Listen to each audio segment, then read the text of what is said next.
Gua mau ngebahas tentang si head unit dan fitur-fitur lainnya lah ya di dalam Geely X2 ini.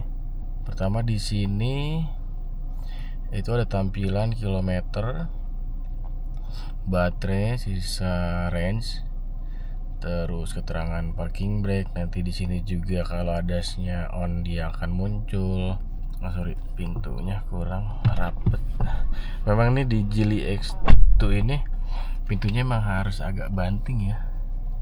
Kalau pelan dia suka kayak gitu tuh.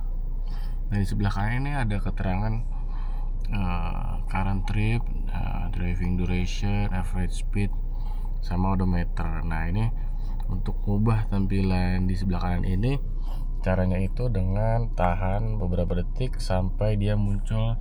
Nah ini nih ada 3 titik.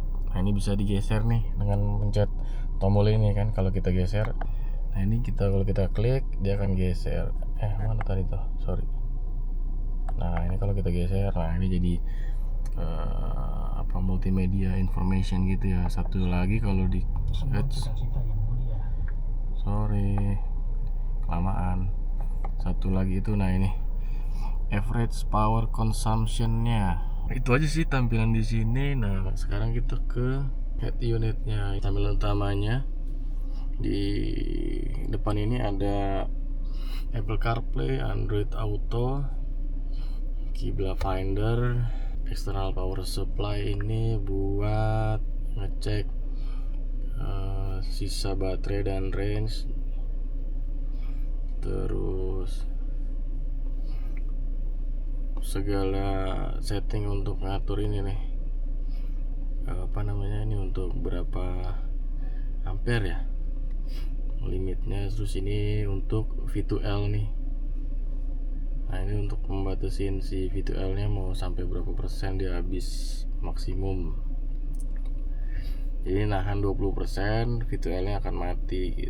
Nah ini kalau extended, jadi ada yang di reduce gitu kan, kayak AC matiin, energi recovery-nya ke high level, terus speednya di limit 90 untuk dapat kalau misalnya lo darurat gitu kan, baterai udah mau habis, nggak ada SPKL lo masih jauh, nah lo bisa pakai fitur ini gitu. Ini untuk schedule charging. Jadi kalau di rumah lo mau stop sampai jam berapa, start dari jam berapa gitu kan, pakai ini. Nah di pojok kanan ini ada juga shortcut aplikasi yang baru kita buka gitu. Yang terakhir kita buka nih akan muncul di sini nih gitu. Oh ini untuk sirkulasi udara dari luar ke dalam aja. Dari mana keluarnya? Ini ya, pencet mana tuh? Oh pencet tahan, ditahan akan ngatur shortcut apa aja yang mau ditampilin gitu ya. Oke. Terus di sebelahnya ada kameranya. Oke. Terus di sini pengaturan AC. Ini kalau mau cepat ngatur kecepatan fan-nya, ini kecepatan suhu, makin ke kanan makin dingin gitu. Atau lo bisa klik ini, akan keluar settingan full AC-nya. Settingan arah semburan angin, terus matiin on off AC juga bisa dari sini, pas segala macam suhu. Kalau misalnya rapid cooling nih, kalau misalnya mobil kondisi panas mau cepet dingin pakai rapid cooling, dia akan set kipas dan suhu ke paling dingin gitu. Terus setelah itu di sini ada shortcut untuk ke bagian vehicle setting kali ya. Soalnya kalau di nah ya betul, vehicle setting ya, shortcut untuk vehicle setting. Terus ini untuk ke drawer ya, kayak drawer app listnya gitu. Ini ke multimedia yang ini multimedia yang running saat ini. Tadi gue terakhir pakai radio. Untuk balik ke home, kita ke app listnya dulu kali ya. Ada vehicle setting, 360 camera, energi tadi ya, bagian yang ini yang udah kita lihat tadi. Bisa ada phone, Bluetooth music, USB radio, race mode, camping mode, tema, security manager, photos ya. nggak banyak yang kepake sih. Ini race mode ini kalau lu lagi mau mungkin santai relax di mobil gitu ya. Nah ini bisa dinyalain jadi misal lu set berapa menit, nanti tinggal take a break gitu kan. Terus oke, exit. Kalau camping mode gue belum pernah sih coba ya. Oh jadi kalau udah 20% ke bawah dia exit otomatis. Oh ini yang kayak V2L tadi ya. Oke. Terus temanya ada beberapa, dan satu tema ini dia ada banyak, bisa diganti gitu wallpapernya. Udah kan sih. Oh I'm sorry, ini bisa digeser-geser gitu. Semuanya udah, please. Sekarang kita ke vehicle setting. Jadi di sini ya bisa matiin kendaraan. Ini equalizer ya, equalizer. Terus ini electric stabilization control gitu. Kalau defaultnya on, kalau ini untuk lo matiin gitu. Ini untuk ambient light. Yang katro itu auto hold. Ini statistik perjalanannya, penggunaan baterai segala macam. Bisa di reset setelah parkir atau setelah charge. Nah ini parking comfort. Jadi kalau misalnya lo parkir pas balik mobil lagi pengen tetap dingin, nah jadi parking comfort ini AC akan tetap nyala gitu. Mesin mati, cuman AC akan tetap nyala gitu selama waktu yang lo tentukan gitu. Mau dari setengah jam sampai maksimal di 5 jam, atau ya udah hidup terus nih normally on gitu. Tinggal lu klik enable aja, misalnya contohnya enable. Nah dia udah on. Nanti begitu lu mobil lu matiin, lu kunci, nah itu AC tetap nyala tuh sampai waktu yang lu set tadi gitu. Tujuannya jadi kalau lu mau keluar balik lagi, posisi mobil masih dingin gitu, AC masih on gitu. Jadi nggak panas pas masuk mobil. Matiinnya tinggal di stop gitu. Terus udah di shortcutnya ini shortcut. Terus kita masuk ke vehicle control, automatic close window. Jadi kalau kacanya masih buka pas lu keluar terus lu kunci pakai remote atau klik di kunci di pintu, semua kacanya itu akan close otomatis gitu.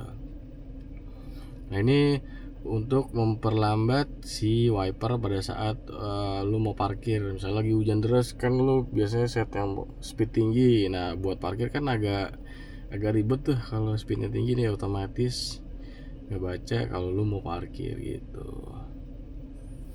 Bagian vehicle control itu aja. Ini juga shortcut yang tadi untuk matiin mobil sama parking comfort ada di situ. Untuk driving, nah ini defaultnya kalau lu nyala mati hidup mobil habis mati dia akan set ke comfort. Gue biasa pakai eco. Energy regeneration gue biasa pakai medium. Brake pedal pasti comfort. Ini comfortable stop untuk biar remnya lebih smooth gitu ya. Nah ini untuk kalau lo turun dari lagi di turunan gitu, turun dari bukit di turunan, ini akan ngebantu lo ngerem nih dia nih. Jadi regenerative braking juga ya harusnya ya. Ini auto hold di sini, SF juga di sini. Udah bagian driving itu, bagian light perlampuan ini level 0. Ini untuk apa? Tinggi rendahnya lampu ini ya. Lampu depan level 0 ini paling tinggi. Gue set paling tinggi, tapi tingginya ini udah gue tes nggak mengganggu orang yang di depan kita ya, yang berseberangan ya. Nah ini intelligent high beam, jadi ini otomatis kasih lampu jauh kalau di tempat yang memang gelap banget gitu. Tapi gue matiin karena kadang takut ngeganggu gitu orang yang di seberang kita, di kendaraan yang datang dari arah seberang, takut keganggu karena ini otomatis kan gitu. Nah ini untuk gue nyalain, jadi kalau gue mau keluar pintu, lampu akan nyala nih, lampu ini, dan lampu tengah itu otomatis nyala. Follow me home light itu, jadi ketika lo matiin mobil, lampu depan, lampu perlampuannya akan tetap nyala nih selama waktu ditentukan, tapi gue tetap pakai off karena nggak perlu buat gue. Ini untuk ambient light. Nah ini kalau kita on ini untuk settingan ambient lightnya gitu, gue nggak pakai karena norak. Driver assist ini adasnya ya, lane keeping assist. Nah lane keeping assistnya ini belum adaptif ya, cuman ngasih tahu doang kalau kita keluar garis, cuma ngasih sound sama ada warning gitu. Gue nggak perlu pakai gitu kan, gue matiin. Terus ini automatic emergency braking, gue biasanya gue matiin karena bahaya, suka takut rem mendadak, jadi takut gue ditabrak dari belakang gitu. Ini gue matiin. Nah ini kalau dihidupin dia ini ada alertnya, kalau di depan ada kemungkinan ada lu mau nabrak, jadi ada forward collision warningnya gitu. Nah ini untuk sensitivitasnya LED apa lebih awal atau medium. Ini biasanya gue matiin karena di Indonesia orang-orangnya tidak tertib ya guys. Nah ini untuk kalau ada kendaraan datang biasanya dengan speed yang di atas normal gitu. Tapi ini sering kejadian di Indonesia, karena di Indonesia kan sukanya ngeremnya LED gitu kan, ngeremnya di ujung gitu baru ngerem. Nah ini suka nyala nih, makanya pas gue jalan nih kendaraan di belakang demen banget mepet dan berhentinya tuh late braking gitu. Ini untuk ini alert di spion tuh yang nyala kuning gitu kan kalau ada kendaraan datang. Lane change safety warning. Sorry, yang ini maksud gua nih, yang spion nih. Lane change safety warning. Kalau ini itu reverse rear blind spot.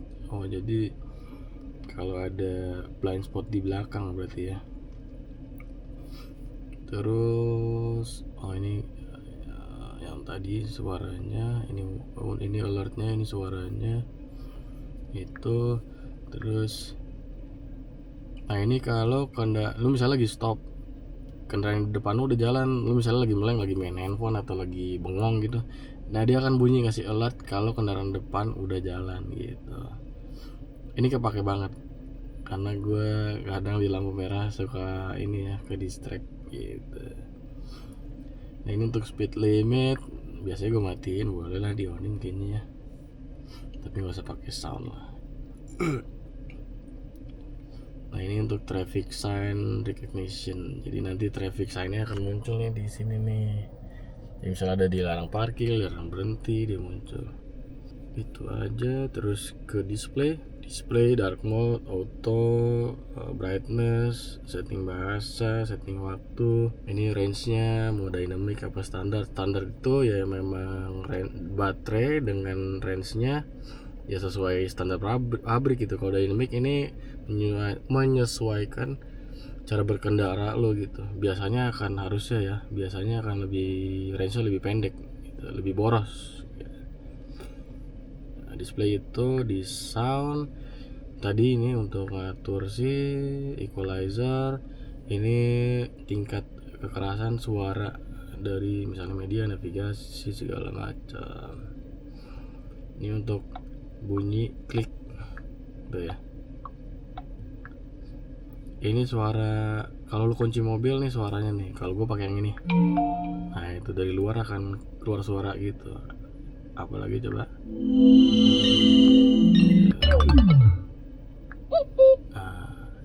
Ini nih yang lucu nih.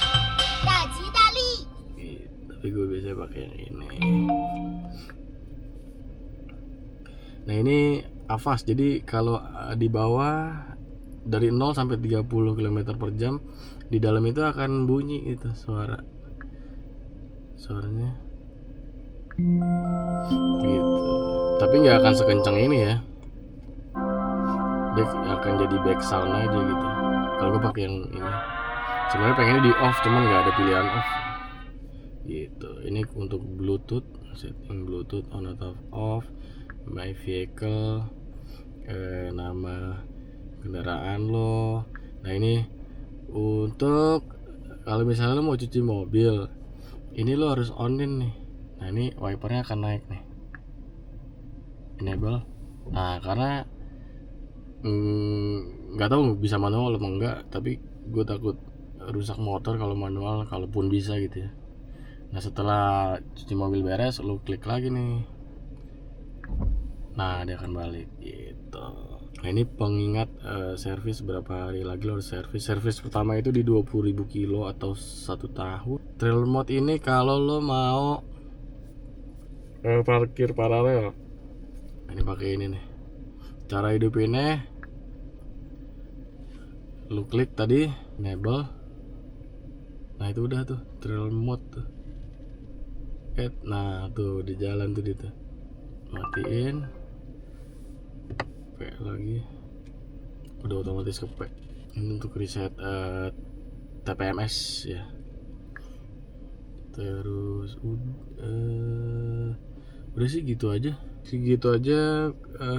Oh sorry, di sini ya, ini tombol, ada tombol AC, kipas, parking, terus ada transmisi, ada hazard, ada defogger ya. Di sebelah kanan ada parking brake juga, tapi ini biasanya nggak pernah kepake karena kalau lo pencet P ini pada saat lo posisi berhenti, otomatis udah parking brake gitu. Oke, udah gitu aja sih. Kaca, kunci mobil, sama kaca spion, udah. Oh ya, ini biasa kalau di mobil Jepang biasa gitu kan, kanan untuk sen sama lampu. Nah kalau ini di kiri, wiper kebalikannya di kanan. Udah sih gitu aja. Kalau udah kurang-kurang sorry, karena memang gua belum lama pakainya. Jadi segitu dulu. Thank you udah nonton, udah join. See you on the next video. Bye bye.